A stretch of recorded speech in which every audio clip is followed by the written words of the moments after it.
چاہیے, bright future چاہیے. خدا کی قسم, جس کے ماں باپ اس سے راضی ہے نا, جس کے ساتھ ماں باپ کی دعائیں ہیں, اس کو پھر ترقی سے کوئی نہیں روک سکتا. اس کے بیڑے پار ہی ہونے ہیں, اور ساری دنیا واہ واہ کر رہی, ماں باپ پریشان ہے, وہ برباد ہی ہونا ہے.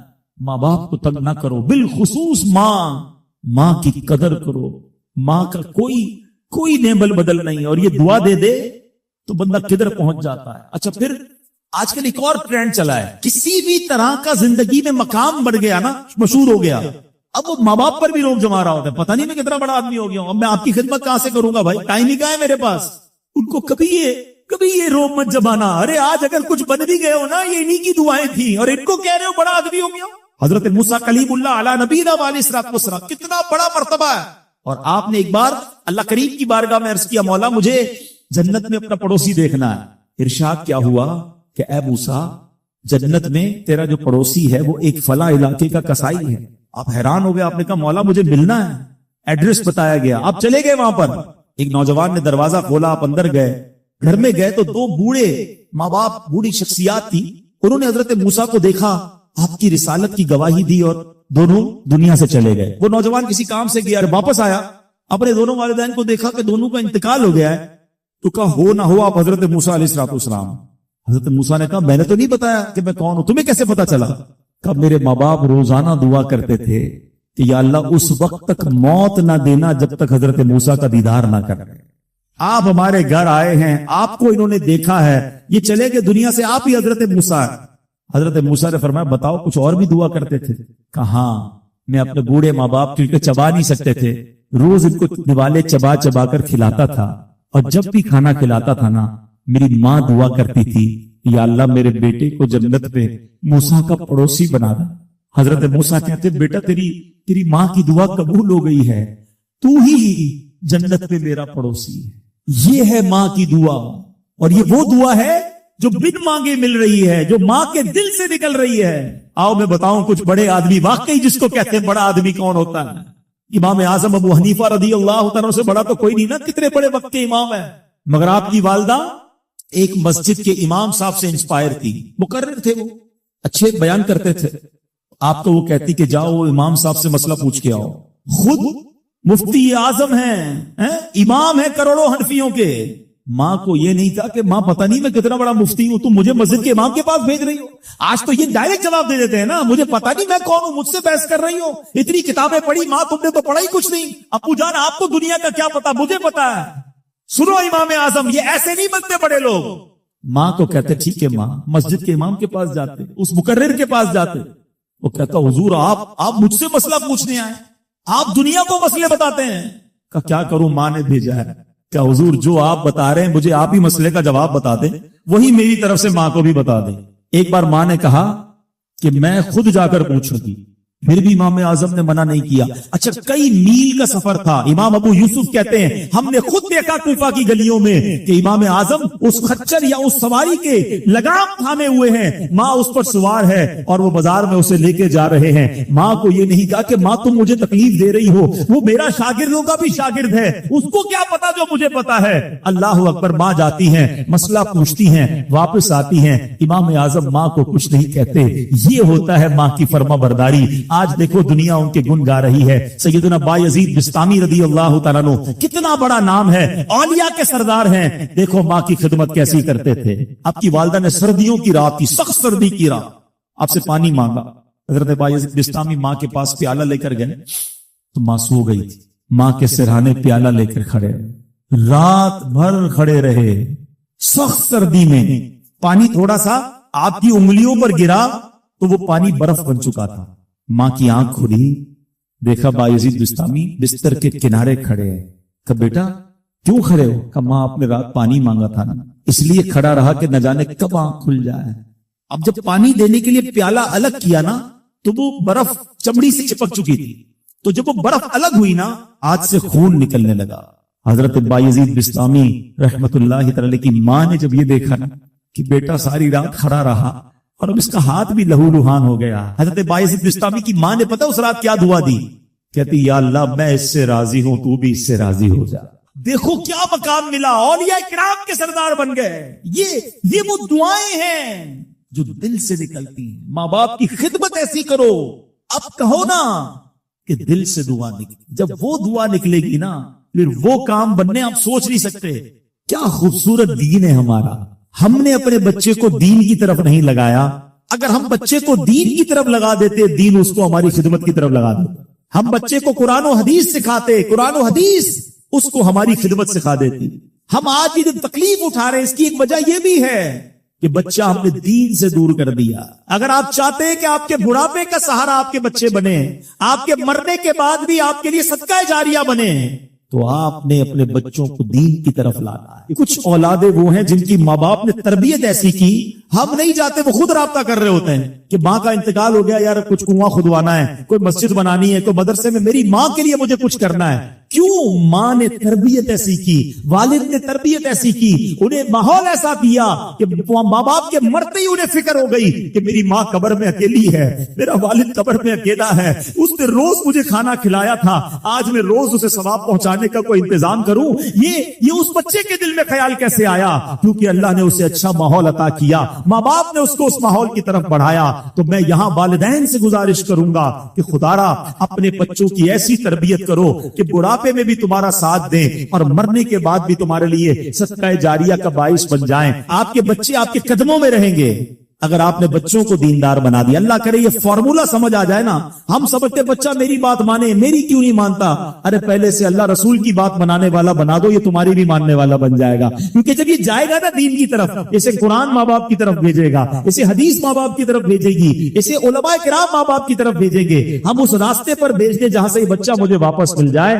سورہ فاتحہ 100 مرتبہ پڑھ کر جو دعا مانگی جائے وہ قبول ہوتی ہے. سورہ بقرہ کی تلاوت سے شیطان گھر سے بھاگ جاتا ہے. آیت الکرسی پڑھنے سے محتاجی دور ہوتی ہے. سورہ کہف کو ہمیشہ پڑھنے والا دجال کے فتنوں سے محفوظ رہے گا. والدین کی قبر پر ہر جمعہ سورہ یاسین کی تلاوت کرنے سے اس کی حروف کی تعداد کے برابر ان کے گناہ بخش دیے جاتے ہیں. سورہ الدخان پڑھنے سے مشکل دور ہوتی ہے. جو قریب المرگ ہو اس پر سورہ جاسیہ کا دم کرنے سے خاتمہ بالخیر ہوتا ہے. سورہ حجرات کا پڑھنا اور دم کر کے پینا گھر میں خیر و برکت کے لیے مفید ہے. سورہ قاف پڑھنے سے جو باغ ہوتے ہیں ان کے پھلوں میں کثرت ہوتی ہے. سبحان اللہ. سورہ رحمان 11 بار پڑھنے سے تمام مقاصد پورے ہوتے ہیں. سورہ واقعہ جو شخص روزانہ پڑھے گا اسے کبھی فاقہ نہ ہوگا. سورہ ملک کو ہر رات پڑھنے والا عذاب قبر سے محفوظ رہے گا. سورہ مزمل کو 11 بار پڑھنے سے ہر مشکل آسان ہو جاتی ہے. سورہ مدثر کو پڑھ کر حفظ قرآن کی دعا مانگنے سے قرآن کریم کا یاد کرنا آسان ہو جاتا ہے. جو بچے حفظ کر رہے ہیں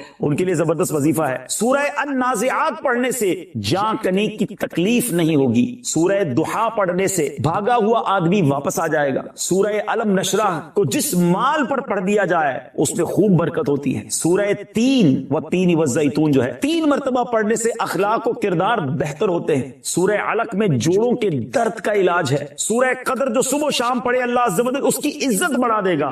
سورہ بینہ ورس اور یرکان کا علاج ہے. جس آدمی یا جانور کو نظر لگی ہو اس پر سورہ عادیات کا دم مفید ہے. سورہ قارعہ پڑھنے سے بلاؤں سے حفاظت رہتی ہے. سورہ تکاثر کو 300 بار پڑھنے سے جلد قرض ادا ہو جاتا ہے. کئی لوگ کہتے ہیں جناب قرض بہت ہے, چلے قرآن کا وظیفہ لے لیں الہاکم التکاثر. یہ جو سورت ہے 300 بار پڑھنے سے بہت جلد قرض اتر جاتا ہے. سورہ عصر پڑھنے سے غم دور ہو جاتا ہے. سورہ ہمزہ اور سورہ فیل دشمن کے شر سے حفاظت کے لیے اور سورہ قریش جان کی حفاظت کے لیے بڑی مجرب ہے, بڑا کمال کا وظیفہ ہے. سورہ ماعون بڑی مشکل کے وقت میں پڑھنا بہت مفید ہے. سورہ کوثر کی تلاوت سے بے اولاد صاحب اولاد ہو جاتا ہے. کئی بے اولاد بھی وظائف مانگ رہے ہوتے ہیں. سورہ کافرون 1/4 قرآن کے برابر ہے. سورہ زلزال نصف قرآن کے برابر ہے. سورہ اخلاص 1/3 قرآن کے برابر ہے. اور سورہ فلق اور سورہ ناس سے جن اور شیطان اور حاسدوں کے شر سے حفاظت رہتی ہے. پھر کیوں نہ ہم قرآن سے دوستی کر لیں, کیوں نہ قرآن کو اپنا ورد بنا لیں. اللہ چاہتا ہے کہ یہ بندہ اس رینک تک پہنچ جائے. اللہ اس پر آزمائش بھیجتا ہے تاکہ میرا بندہ صبر کر لے تو اس کو وہ مرتبہ عطا ہو جائے. ہائے ہائے, یعنی آزمائش مجھ پر میرے رینک بلند کرنے, میرے درجے بلند کرنے آئی, اور ہائے میری بے صبری کہ میں نے وہ سب ثواب ضائع کر دی. نہ کریں میرے پیارے اسلامی بھائی, مشکلیں آتی ہیں. اچھا پھر پتہ ہے پرابلم کیا ہے ہمارا؟ ایک اور بڑا ایشو ہے, ہم کسی کو مسکراتا دیکھتے ہیں, کسی کو اچھے کپڑے دیکھ لیتے ہیں, کسی کی بڑی گاڑیاں دیکھ لیتے ہیں, کسی کا بڑا گھر دیکھ لیتے ہیں, ہمیں لگتا ہے یار یہ کتنا مزے میں, یار میں ہی اکیلا پریشان ہوں. یہ آپ کی بھول ہے. ایک بات یاد رکھیے گا, زندگی کی گاڑی مسائل کے پہیوں پر ہی چلتی ہے. امیر کے مسئلے اور ہیں, غریب کے مسئلے اور ہیں. شہرت جس کو ملی ہے نا, اس کے پرابلمز اور ہیں.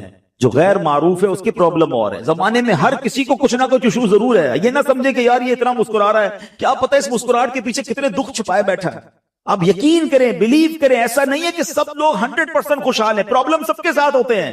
میں کیا کیا بتاؤں آپ کو, ہمارے پاس تو لوگ دعائیں کروانے آتے ہیں نا, ایسی پرابلم بتاتے ہیں کہ پیروں سے زمین نکل جاتی ہے. بعض اوقات ہم اتنے بڑے گھر میں جاتے ہیں, اس کی گاڑیاں کروڑوں روپے کی کھڑی ہیں, ان سے ملاقات ہوئی, وہ کہتے ہیں حضرت آپ سے الگ سے دعا کروانی ہے. جب وہ بیچارہ اپنا مسئلہ بتاتا ہے نا, ہمیں لگتا ہے ہمارا تو غم ہی کچھ نہیں ہے. کتنی بڑی آزمائش سے گزر رہا, کتنی بڑی پرابلم سے گزر رہا. میں آج کی آپ کو مثال دیتا ہوں. ایک ہمارے بہت اچھے بھائی تھے, آج سے کچھ عرصہ پہلے انہوں نے ہمیں ایک ماشاءاللہ پراپرٹی دعوت اسلامی کے لیے بچیوں کے مدرسے کے لیے دی, اور اس کے چند دنوں بعد ان کا وصال ہو گیا. ان کو بیچاروں کو کینسر تھا. میں ان کے گھر پہ دعا کرنے گیا. ان کے بیٹے نے مجھ سے جب گلے لگا نا تو بیٹا رونے لگا. اچھا میں سمجھا کہ بیچارہ اپنے والد کو یاد کر کے رو رہا ہے, ظاہر ہے 16 دن پہلے انتقال ہوا. اندر گئے, دعا کی, اس کے بعد میرے کان میں کہتا ہے کہ عبدالرحیم بھائی اس وقت میری زوجہ ہاسپٹل میں ہے. میں نے کہا کیا ہو گیا؟ کہ میری وائف کو بلڈ کینسر ہو گیا. والد کا کینسر میں انتقال ہوا ہے.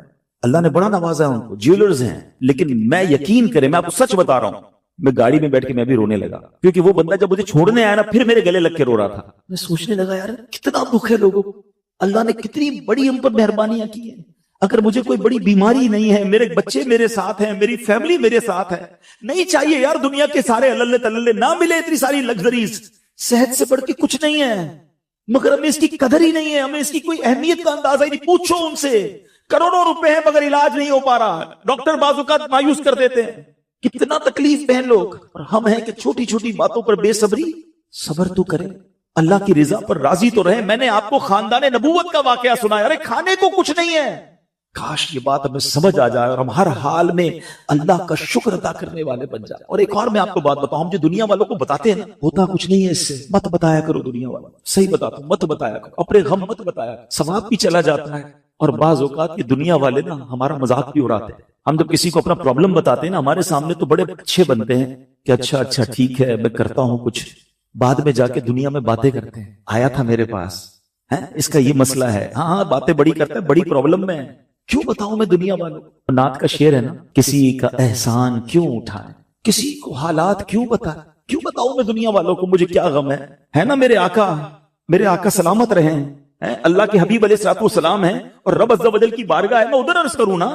کسی کا احسان کیوں اٹھائیں, کسی کو حالات کیوں بتائیں, آقا تم ہی سے مانگیں گے تم ہی دو گے, تمہارے در سے ہی لو لگی ہے.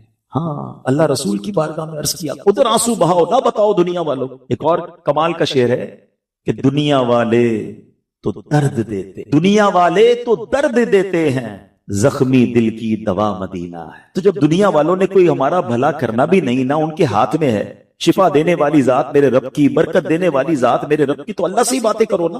تو آج سے یہ ذہن بنا لے میرے پیارے اسلامی بھائی, مشکل آنی ہے تو صبر کے ساتھ وہ وقت گزارنا ہے, اللہ کی رضا پر راضی رہنا ہے. وہ بڑا کریم ہے, وہ اپنے غیب کے خزانوں سے آپ کو عطا فرمائے. توجہ بیان کی طرف رکھیے گا. اور اب آتے ہیں اس پورے واقعے سے ایک اور خوبصورت بات جو ہمیں سیکھنے کو ملی, اور وہ بات کیا ہے کہ نبی پاک کے خاندان کی سخاوت کیسی تھی. مولا علی شیر خدا کے پاس صرف 6 درہم تھے, آپ نے وہ سب کے سب دے دیے. مگر آج حال یہ ہے کہ لوگ اپنی زکوٰۃ ادا نہیں کرتے. آج زکوٰۃ لوگوں کو بھاری پڑنے لگ گئی ہے. جب کیلکولیٹ کرتے ہیں کہ جناب کروڑوں روپے زکوٰۃ, تو اس کے بعد ان کو بھاری لگتی ہے. نہ کریں ایسا, یہ زکوٰۃ مال کا میل ہے, اور اگر یہ مال کا میل آپ کے مال سے جدا نہ ہوا تو یہ آپ کے مال کو بھی میلا کر دے گا. ایک بات یاد رکھیے گا, سرکار دو عالم صلی اللہ تعالی علیہ وسلم کا یہ فرمان ہے, اپنی زکوٰۃ ادا کر کے اپنے مال کو مضبوط قلعوں میں قید کر لو.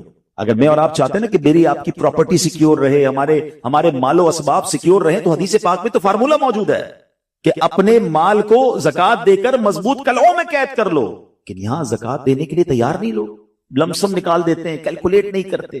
یاد رکھیے یہ مال ہی عذاب بن جائے گا اگر آپ زکوٰۃ پوری ادا نہیں کرتے. اگر ہمارے پاکستان میں سارے سرمایہ دار کچھ نہ کریں, اپنی زکوٰۃ پوری ادا کر دیں, سارے زمیندار اپنی زکوٰۃ پوری ادا کر دیں, آپ اپنی آنکھوں سے دیکھیں گے کہ غربت کتنی جلدی ختم ہوتی چلی جا رہی ہے. میں نے ایک بار کیلکولیشن کی, ذرا سنیے گا. پاکستان زرعی ملک ہے, ٹھیک ہے, اور اس کی زراعت کی جو کیلکولیشن ہے وہ انٹرنیٹ پر موجود ہے. You can search your self. آپ چیک کر لیں کہ 2023 میں پاکستان کی ٹاپ 20 کراپس کون کون سی ہوئی ہیں. آپ انٹرنیٹ پر خود ڈھونڈ لیں, آپ کے سامنے اس کراپ کی کیلکولیشن بھی آ جائے گی کہ اتنے ملین ٹن, اتنے جناب کروڑ کے جی جو ہے وہ گندم ہوا, تو کاٹن ہوا, تو فروٹس ہوئے, تو شوگر ہوئی. پاکستان کو اللہ نے بڑا نوازا. شریعت کا حکم کیا ہے؟ جس اللہ رسول کی ہم بات کر رہے ہیں, جس اسلام کو ہم نے قبول کیا ہے, شریعت کا حکم یہ ہے کہ اگر آپ کی فصل اگتی ہے تو اس فصل میں اگر بارش کا پانی ہے اور آپ اپنا پانی پرچیز نہیں کر رہے اور صرف بارش سے آپ کی فصل اگ رہی ہے, تو جتنی فصل اگی 10% عشر کیا کہتے ہیں 10ویں حصے کو, وہ آپ نے نکال دینا ہے اللہ کی راہ میں. وہ غریبوں کا حق ہے, وہ زکات ہے زمین کی. اور اگر آپ پانی ٹیوب ویل وغیرہ سے لیتے ہیں, پیسوں سے خریدتے ہیں, تو 5%. آپ بلیو کریں, میں بیٹھا کیلکولیٹر لے کر کہ پاکستان کی ٹاپ 10 کراپس کتنی ہوتی ہیں, اس کی مالیت کتنی ہے, اس کی ویلیو کتنی ہے, وہ میں نے بنائی اور اس کا 5% لگایا جو دینا ہی دینا ہے. آپ یقین کریں وہ بھی خربوں روپے میں بن گیا. یہ خربوں روپے کہاں ہیں اگر ہم زکات دیتے تو؟ کتنے غریبوں کا بھلا ہو جاتا, کتنے گھر خوشحال ہو جاتے. اچھا یہ تو صرف زمین کی زکات ہے, پراپرٹیز کی زکات, اربوں خربوں روپے کے لوگ مالک ہیں. مگر جب کیلکولیٹر چلاتے ہیں نا, اوئے ہوئے ہوئے زکات جناب 10 کروڑ روپے بن جائے گی, تو پھر بھاری لگتی ہے. اللہ کے بندے, اللہ نے 4 ارب دیے ہیں تو 10 کروڑ زکات ہے نا, تو ٹینشن کائے کی ہے؟ شکر ادا کرو. اللہ نے دینے والا بنایا, مانگنے والا نہیں بنایا. مگر آج زکات بھاری پڑ گئی ہے. آپ کو پتا ہے قارون کیوں دسایا گیا تھا؟ قارون یہ حضرت موسیٰ کا کزن تھا, یہ تورات کا عالم تھا اور بڑا عالم دین تھا. مگر جب حضرت موسیٰ نے اس کو زکات کا حکم دیا نا, اس کے پاس کتنے پیسے تھے کہ قرآن کہتا ہے اس کی خزانوں کی چابیاں ایک جماعت لے کر چلتی تھی. خزانے نہیں, صرف کیز آف دا ٹریجر, اتنا خزانہ تھا. مگر کیا ہوا یہ کہ جب حضرت موسیٰ نے اس کو کہا, اس زمانے پتہ زکات کتنی تھی؟ ابھی تو 100 پہ 2.5 ہے نا, 1000 پہ 1. آپ نے فرمایا ہر 1000 پر 1 تم نے زکات دینی ہے. اس نے کیلکولیٹ کیا تو بہت بندے تھے. حضرت موسیٰ کے خلاف ہو گیا, زکات کا انکار کیا, اپنے خزانوں کے ساتھ زمین میں دھسا دیا گیا. پلیز خدا کے واسطے اس آواز کو سب مل کر آگے بڑھائیں. میں تو یہ سمجھتا ہوں جس طرح ہم نماز کی بات کرتے ہیں کہ نماز پڑھو, زکات دیں, بے شک کسی کو بھی دیں, جو حقدار ہے اس کو دیں, مگر زکات پوری دیں. پاکستان خوشحال ہو جائے گا, غریبوں کا بھلا ہو جائے گا. لیکن زکات جس کی ہزاروں لاکھوں میں شاید وہ نکال دیتا ہے, مگر جب زکات کروڑوں میں ہو رہی ہے تو لوگوں کے دلوں پر بوجھ بنتی جا رہی ہے. اس کو بوجھ نہ بننے دینا. میں ایک دعا کرتا ہوں آج, اگر آپ کو لگے تو آپ بھی آمین کہہ دینا. اپنے لیے تو میں کئی بار یہ دعا کرتا ہوں کہ یا اللہ مجھے وہ مال نہ دینا جس کی زکات مجھ پر بھاری ہو جائے. اہو آمین. یا اللہ وہ مال دینا کہ میں خوش دلی سے تیری راہ میں زکات. اچھا یہ بھی بڑا ایشو ہے, پیسے نکلتے ہیں تو بھاری بڑے پڑتے ہیں. اللہ فرماتا تم اس وقت تک بھلائی کو نہیں پہنچ سکتے جب تک اپنی پیاری چیز راہ خدا میں خرچ نہ کرو. آپ بہترین خرچ کرو نا, اللہ آپ کو اس سے زیادہ عطا فرمائے گا. اچھا جب بھی کیلکولیٹر دیکھیں, کچھ چیزیں کیلکولیٹر سے کیلکولیٹ ہوتی ہیں, مگر اللہ کی راہ میں جو خرچ کرنے والا معاملہ ہے نا, وہ رحمت کے کیلکولیٹر سے کیلکولیٹ ہوتا ہے. وہ میرے اور آپ کے کیلکولیٹر سے کیلکولیٹ نہیں ہوگا. آپ حساب کریں گے کہ یار مولانا صاحب کہہ رہے ہیں اللہ کی راہ میں خرچ کرنے سے مال کم نہیں ہوتا, کروڑ روپے ہیں 2.5 لاکھ زکات دوں گا تو 97.5 بچ گئے, یہ تو کم ہو گئے. آپ اس کو کہیں نوٹ کر لیجئے, اگلے سال آپ کروڑ روپے کی زکات نہیں دے رہے ہوں گے, آپ اس سے زیادہ کی زکات دے رہے ہوں. یہ کیسے؟ جو بھی زکات دیتا ہے آپ اس کو پوچھ لیجئے, ہر سال اس کی زکات بڑھتی ہے. کیوں بڑھتی ہے بھائی؟ زکات تو کم ہو, پیسے کم ہونے چاہیے تھے. نہیں جناب, یہ میرے نبی علیہ الصلوۃ والسلام کا وعدہ ہے. ویسے تو میرے آقا جو فرمائے حق ہے, مگر اس حدیث میں اللہ کے رسول علیہ الصلوۃ والسلام نے قسم اٹھائی. آپ فرماتے ہیں میں قسم کھا کر کہتا ہوں اللہ کی راہ میں خرچ کرنے سے مال کم نہیں ہوتا. پھر تو لاک کر دو نا, پھر تو سمجھ جاؤ کہ جب نبی پاک قسم اٹھا کر فرما رہے ہیں. اچھا پھر آپ سب کو دیکھ لیں, جو بانٹ رہا ہے نا ہم ہر سال اس کا بڑھتے ہوئے دیکھ رہے ہیں, کم نہیں ہوتا. یہ بے وقوفی ہے جو یہ سوچتا ہے کہ یار دے دوں گا تو کم ہو جائے گا. نہیں. اور پھر میں آخری بات کر دوں اپنے بیان میں, جو ایک اور ایشو جو بہت بڑا ہم دیکھتے ہیں, ایک تو زکات پوری دینی ہے اور انجوائے کر کے دینی ہے, خوش دلی سے دینی ہے, مزے لے کر دینی. یہ نہیں کہ دل پر بوجھ, یار کیا کروں 1 سال ہو گیا اب تو زکات دینی پڑے گی. نہیں, یہ نہیں. دو اور انجوائے کرو, اللہ کی راہ میں خوش دلی سے دو. ایک واقعہ سن لیں, بات اور کلیریفائی ہو جائے گی. حضرت ابو جعفر اپنے زمانے کے بڑے ابدال ہیں. ان کے گھر میں ایک فقیر آیا, تو انہوں نے اپنی زوجہ کو کہا کہ اپنے پاس کیا ہے دینے کے لیے؟ کہ حضور صرف 4 انڈے گھر میں, nothing else, 4 eggs only. کہا یہ 4 ہی دے دو. ایمان اور عقیدہ اور بلیف دیکھیں, 4 دے دو. 4 دے دیے. تھوڑی دیر بعد دروازے پر دستک ہوئی, دیکھا تو ایک بندہ ٹوکری لے کر آیا. کہا کیا ہے؟ بیگم سے پوچھا. کہا آپ کے دوست نے انڈے بھجوائے ہیں. کتنے آئے؟ کمرہ صاحب ذرا سنیے گا، کتنے آئے؟ تو کہا کہ 30 آئے ہیں۔ 30 کس حساب سے آئے؟ ہم نے تو 4 دیے تھے نا۔ اب ایمان، ان کا عقیدہ اور ان کا بلیف دیکھے، کیا 4 دیے تو 40 آنے چاہیے تھے؟ ایک کا 10 اللہ کا وعدہ ہے نا۔ تو کہا حضور آئے تو 40 ہیں مگر 10 انڈے ٹوٹے ہوئے ہیں۔ تو آپ نے اپنی زوجہ سے پوچھا کہ سچ بتاؤ، جو تم نے 4 دیے تھے اس کی کنڈیشن کیا تھی؟ کہ حضور بات یہ، جب میں نے 4 دیے تھے نا، اس میں بھی 3 ثابت تھے، ایک ٹوٹا ہوا ہی تھا۔ یہ فارمولہ آج یاد کر لو، پورے دو گے پورے ملیں گے، ٹوٹے دو گے ٹوٹے ملیں گے۔ اب آپ چیک کیجئے کہ جب اللہ کی راہ میں خرچ کرنے کی باری آتی ہے، میں اپنا مال دل سے نکلتے ہوئے دکھ ہو رہا ہے یا خوشی ہو رہی ہے، بہترین دے رہا ہوں یا بچانے کی کوشش کر رہا ہوں؟ ہمیشہ یاد رکھیں، ہم اللہ کی راہ میں خرچ کرتے ہیں، ہمارے پیسے نہیں پہنچتے وہاں پر، وہاں نیت پہنچتی ہے۔ اب مجھے بتاؤ نا یار، ہم اپنے لیے خرچ کرتے ہیں بہترین کھانا، بہترین لباس، اور غریب کو دینا ہے تو بچا ہوا لیفٹ اوور۔ اب اچھا، اب میں کہتا ہوں 100 بندوں کو نہیں کھلا سکتے، نہ کھلائیں، 2 کو کھلائیں، اچھا کھلائیں، کوئی بات نہیں۔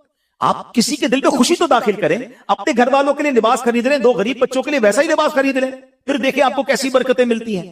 تو ہمیں اس بار یہ ایک انداز اختیار کرنا ہے کہ ہم نے اللہ کی راہ میں بہترین خرچ کر۔ اس کو ہمیں غلطی کیا کرتے ہیں؟ فطرے کی، جو فطرے کی جو بات ہے اس میں آپ کو ایک بات بتاتا ہوں۔ فطرہ حدیث پاک میں 4 قسم کا بیان ہوا ہے، گندم کا، جو کا، کشمش کا اور کھجور کا، ٹھیک ہے؟ لیکن ہم بچپن سے سن رہے ہیں، جب بھی فطرے کی باری آتی ہے، ہم پہلے 50 روپے تھا وہ دے دیا، 100 دے دیا، 200 دے دیا، 300 دے دیا۔ ہمیں یہ پوری حدیث یا تو ہم نے پڑھی نہیں تھی یا ہمارے ذہن میں نہیں تھی، مگر حدیث پاک میں 4 قسم کا فطرہ بیان ہوا۔ غریب آدمی گندم کا فطرہ دیتے کوئی بات نہیں، مگر جو روزانہ بہترین افطاری کر رہا ہے، بہترین کھانے کھا رہا ہے، سچ بتاؤ اس کو کون سا فطرہ دینا چاہیے؟ میری افطاری روز اجوا کھجور سے ہے اور عید والے دن میں گندم کا فطرہ دے آتا ہوں۔ ہمیشہ یاد رکھے، اچھا خرچ کرے نا۔ اس بار فطرہ جس کو اللہ نے جیسا نوازا ہے، غریب آدمی کے لیے بات نہیں کر رہا، جس کو نوازا ہے رب نے۔ کیا ہم کبھی ایسا کرتے ہیں کہ عید کی شاپنگ کے لیے جائیں، دکاندار سے کہیں کہ یار جو کپڑا سب سے سستا ہے وہ نکال دو، سب سے سستے جوتے نکال دو، میں نے عید پڑھنی ہے؟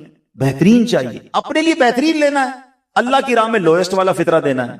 خود غور کریں، خرچ کیجئے گا، دل سے کریں، اللہ اور نوازے گا۔ اور یہ تو وقت ہے لوگوں کو بانٹنے کا، یہ وقت ہے مسلمان بھائیوں کا ہاتھ پکڑنے کا، غریبوں کی مدد کرنے کا، کسی کی افطاری اچھی کر دیں، کسی کی سحری اچھی کر دیں، کسی کو لباس دے کر اس کی عید اچھی کر دیں، نہ جانے کس کی دعا کے صدقے آپ کا بیڑا پار ہو جائے گا۔ تو اے میرے پیارے اسلامی بھائیوں، جو میں نے مولا علی شیر خدا کرم اللہ تعالی وجہ الکریم اور ان کے خاندان کا واقعہ سنایا، اس میں میسج ہی یہ تھا کہ سخاوت اس کو کہتے ہیں۔ یہ ہے اللہ کی راہ میں خرچ کرنا جو کیسے بلاؤں کو اور بیماریوں کو دور کرتا ہے۔ مگر آج حال یہ ہے، یقین جانے دکھ ہوتا ہے جب ہم ملتے ہیں لوگوں سے، ان کی ویلتھ پتہ ہوتی ہے مگر زکوٰۃ پوری دینے کے لیے کوئی تیار نہیں ہے۔ خدا رسول کے واسطے آپ بھی اور یہ پیغام کو عام کریں۔ میں نہیں کہتا آپ دعوت اسلامی کو دیں، کہ زکوٰۃ تو پوری دو یار، یہ وہ مال ہے جو آپ مارے جاؤ گے، یہ مال آپ کے لیے عذاب کا باعث بن جائے گا۔ اور واللہ میں 2-4 دن پہلے ایک بزنس مین کے پاس گیا، بعض اوقات ہمیں بزنس مین بھی سکھا رہے ہوتے ہیں، کیا کمال کی اس نے مجھے بات کہی۔ وہ کہتے ہیں عبدالحبیب بھائی میرا یہ پیغام ذرا بزنس کمیونٹی تک پہنچائیے گا کہ جو زکوٰۃ نہیں دیتے نا اور جو خرچ نہیں کرتے، ان کو پتہ ہی نہیں ہے وہ کتنا بڑا لاس کر رہے ہیں۔ میں جب سے میں نے بانٹنا شروع کیا ہے، میرے مال میں ایسے برکت آئی ہے، میں خود حیران ہوں۔ میرے سامنے ڈیل ہوتی تھی، وہ مجھے نظر نہیں آتی تھی، میں ادھر اللہ کی راہ میں صدقہ کرتا ہوں، ایسا لگتا ہے آنکھوں سے پردہ اٹھتا ہے، میرا کام ہو جاتا ہے۔ تو ان کو بتائیے آپ اپنا خود نقصان کر رہے ہیں اللہ کی راہ میں خرچ نہ کر کے۔ تو یہ ڈیوٹی ہے، بچپن سے سنا تھا اسلام کے 5 پلر ہیں، توحید، روزہ، نماز، حج اور زکوٰۃ۔ ہم زکوٰۃ کو تو ایسے اگنور کر بیٹھے ہیں کہ جناب دے دی اپنی مرضی سے، کوئی 5 لاکھ دیتا ہے، کوئی 10 لاکھ دیتا ہے، زکوٰۃ کس کو جاری ہے یہ بھی نہیں سوچ رہے کہ میری زکوٰۃ کا یہ مستحق ہے کہ نہیں، میں جس آرگنائزیشن کو دے رہا ہوں اس کے پاس کوئی زکوٰۃ ادا کرنے کا صحیح فارمولا ہے کہ نہیں، یا میں جس بندے کو دے رہا ہوں وہ زکوٰۃ کا مستحق ہے کہ نہیں، بس سر سے ایک بوجھ اتارنا ہے،